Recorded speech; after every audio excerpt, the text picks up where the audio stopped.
নমস্কার, ভক্তি চ্যানেলে আপনাদের সকলকে স্বাগত। পাঠ করে শোনাচ্ছি শ্রীম কথিত শ্রী শ্রী রামকৃষ্ণ কথামৃত। ত্রেতায় শ্রীরাম, দাপরে শ্রীকৃষ্ণ, কলিতে শ্রীরামকৃষ্ণ। শ্রী শ্রী রামকৃষ্ণ কথামৃত।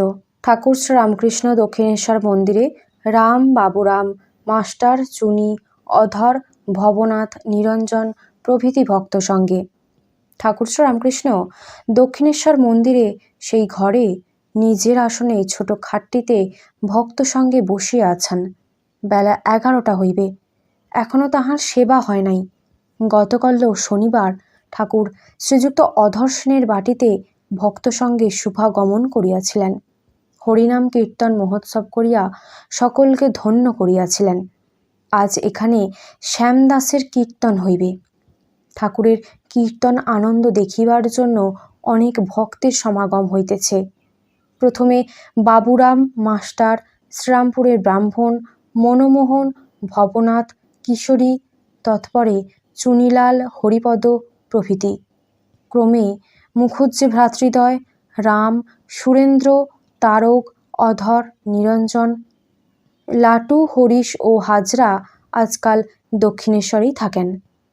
শ্রীযুক্ত রামলাল মা কালীর সেবা করেন ও ঠাকুরের তত্ত্বাবধান করেন। শ্রীযুক্ত রাম চক্রবর্তী বিষ্ণু ঘরে সেবা করেন। তিনিও মাঝে মাঝে আসিয়া ঠাকুরের তত্ত্বাবধান করেন। লাটু, হরিশ ঠাকুরের সেবা করেন। আজ রবিবার, ভাদ্র কৃষ্ণা দ্বিতীয়া তিথি, 1884 খ্রিস্টাব্দের 7ই সেপ্টেম্বর, 1291 সাল, 23শে ভাদ্র। মাস্টার আসিয়া প্রণাম করিলে পর ঠাকুর বলিতেছেন, কই নরেন্দ্র এলো না? নরেন্দ্র সেদিন আসিতে পারেন নাই। শ্রীরামপুরের ব্রাহ্মণটি রামপ্রসাদের গানের বই আনিয়াছেন। সেই পুস্তক হইতে মাঝে মাঝে গান পড়িয়া ঠাকুরকে শুনাইতেছেন। শ্রীরামকৃষ্ণ ব্রাহ্মণের প্রতি বলছেন, কই পড়ো না। ব্রাহ্মণ বলছেন, বসন পড়ো মা, বসন পড়ো মা, বসন পড়ো।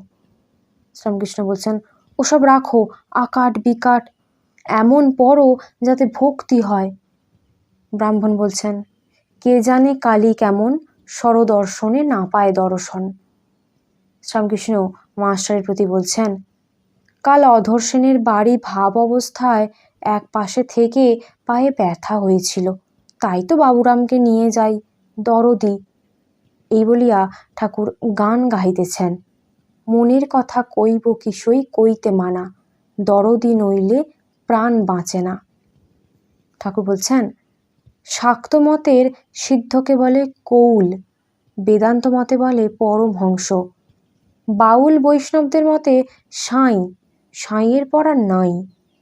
বাউল সিদ্ধ হলে সাঁই হয়, তখন সব অভেদ, অর্ধেক মালা গোহার, অর্ধেক মালা তুলসীর, হিঁদুর নীর, মুসলমানের পীর। সাঁইয়েরা বলে আলেক আলেক, বেদান্ত মতে বলে ব্রহ্ম, ওরা বলে আলেক। জীবদের বলে আলেক আসে আলেক যায়, অর্থাৎ জীবাত্মা অব্যক্ত থেকে এসে তাইতে লয় হয়।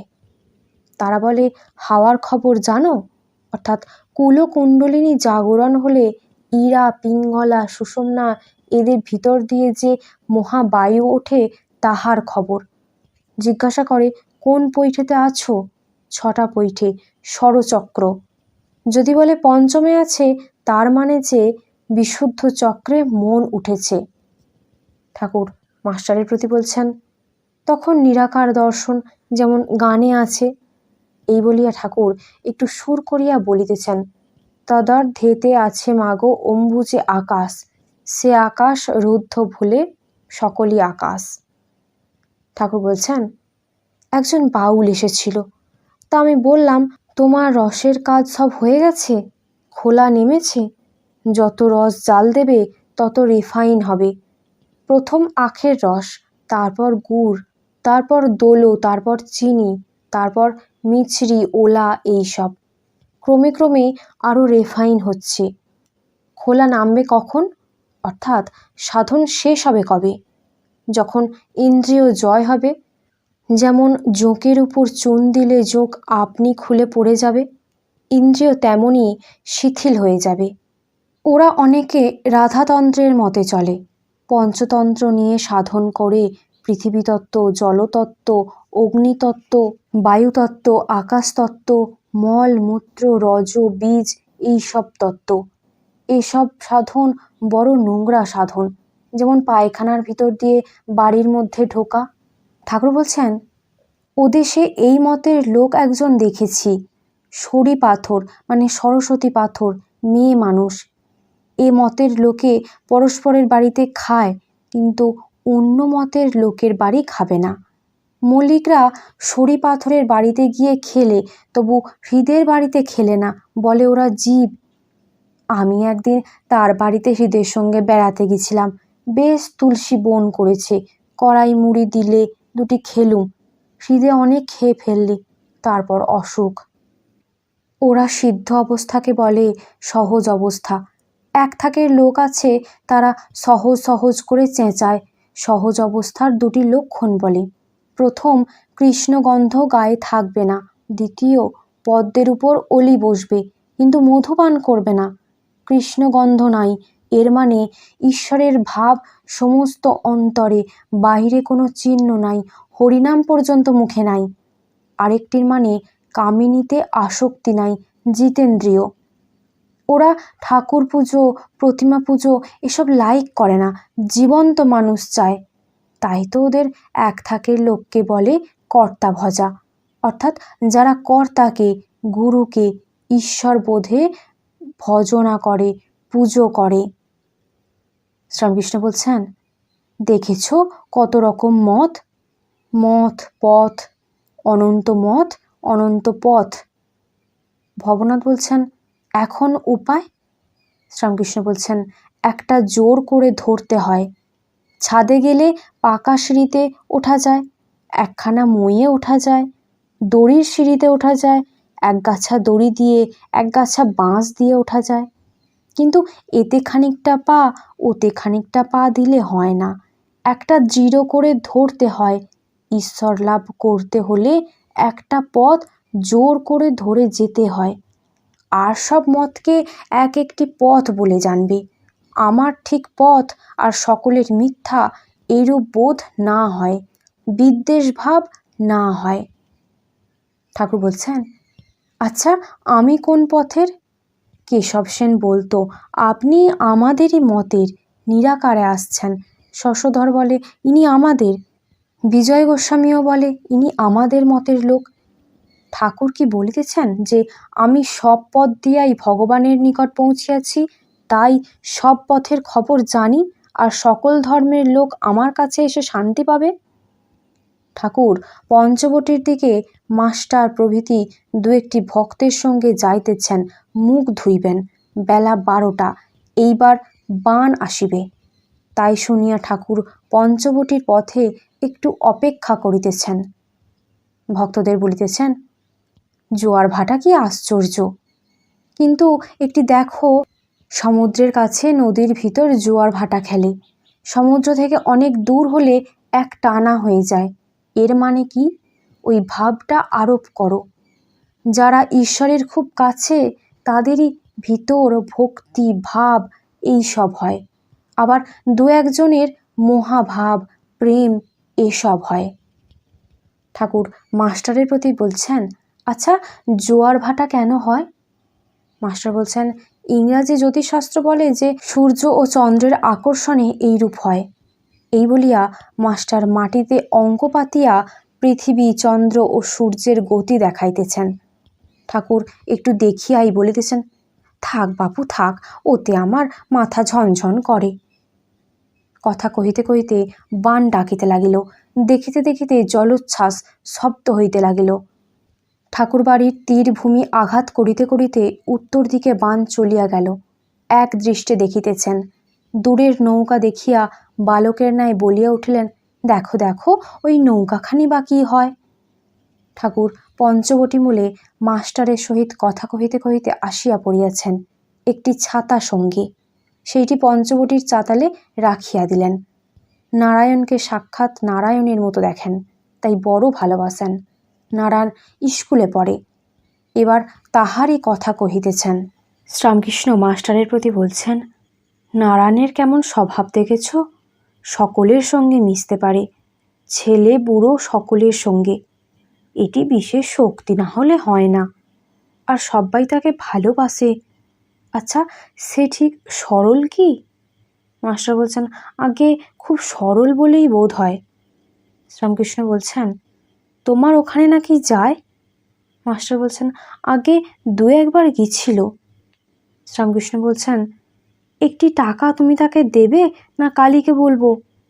মাস্টার বলছেন, আগে বেশ তো, আমি দিয়ে দেব।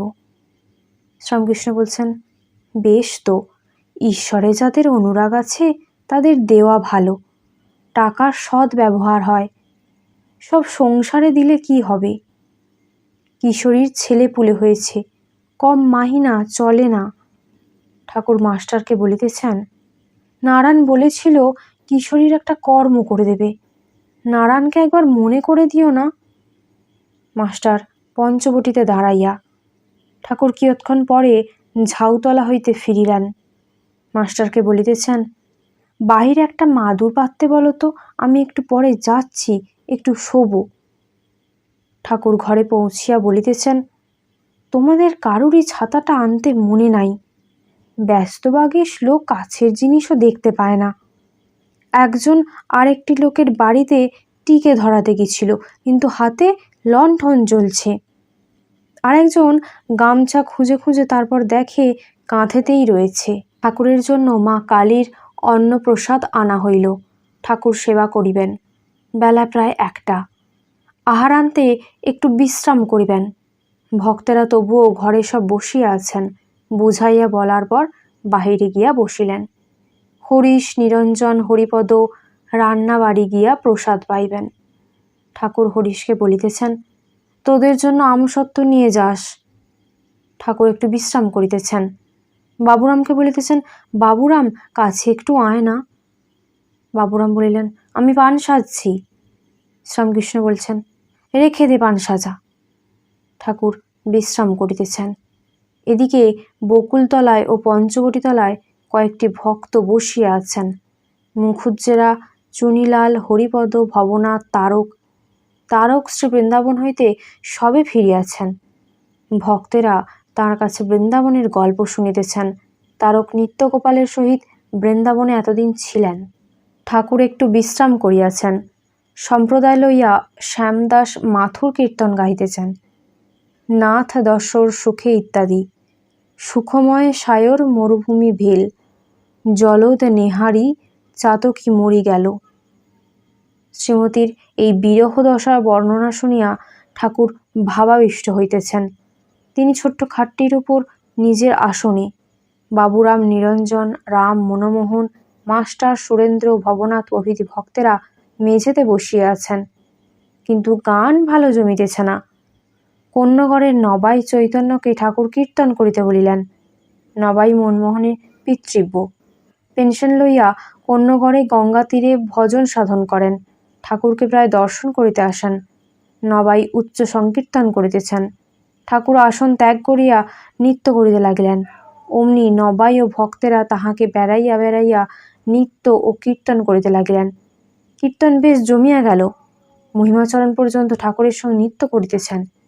কীর্তনান্তে ঠাকুর নিজের আসনে উপবেশন করিলেন। হরিনামের পর এবার আনন্দময়ী মায়ের নাম করিতেছেন। ঠাকুর ভাবে মত্ত হইয়া মার নাম করিতেছেন। নাম করিবার সময় ঊর্ধ্ব দৃষ্টি। ঠাকুর গাইতে গাইতে বড় টলিতেছেন দেখিয়া নিরঞ্জন তাহাকে ধরিতে গেলেন। ঠাকুর মৃদুস্বরে এই শালা ছুঁস নে বলিয়া বারণ করিতেছেন। ঠাকুর নাচিতেছেন দেখিয়া ভক্তেরা দাঁড়াইলেন। ঠাকুর মাস্টারের হস্ত ধারণ করিয়া বলিতেছেন, এই শালা নাচ।